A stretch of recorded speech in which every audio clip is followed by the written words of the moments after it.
कुछ जंगली शेरों ने मिलकर एक गधे का शिकार किया, लेकिन उनमें से एक शेर ने कहा, इसे मारो मत, मेरे पास इसको लेकर एक बेहतरीन योजना है। उस योजना के तहत शेरों ने गधे को अपने साथ रखा, उसकी देखभाल करके उसका विश्वास जीत लिया। फिर एक दिन उसे वापस गधों के समाज में भेज दिया, पर इस बार वो गधा एक गधे की तरह नहीं, बल्कि वो एक शेर के समान गधों का राजा बनकर वापस आया था, जिसके पीछे सभी शेरों का साथ था।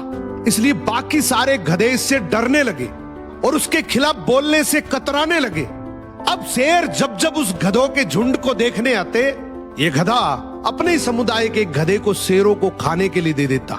ये गधा गधों के बीच तो एक शेर जितना ताकतवर बन गया था, लेकिन शेरों के बीच वो अब भी एक गधा ही था।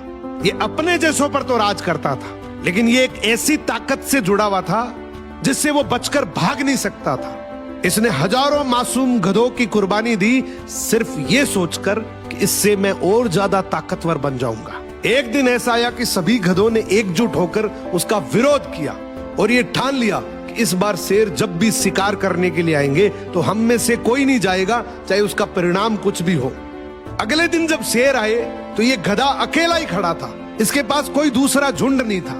तो गधे ने शेरों से विनम्रता से कहा कि देखो साहब, मेरा खौफ अब खत्म हो गया, मेरी कोई बात नहीं मान रहा अब। तो शेरों ने डिसाइड किया कि चलो अब तू किसी काम का नहीं है तो तू ही साथ चल ले, आज का हमारा भोजन तू ही बनेगा।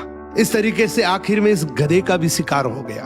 हर समाज के अंदर एक ऐसा गधा जरूर होता है जो अपने लालच के लिए, अपनी ताकत बढ़ाने के लिए अपने ही समाज को दांव पर लगा देता है।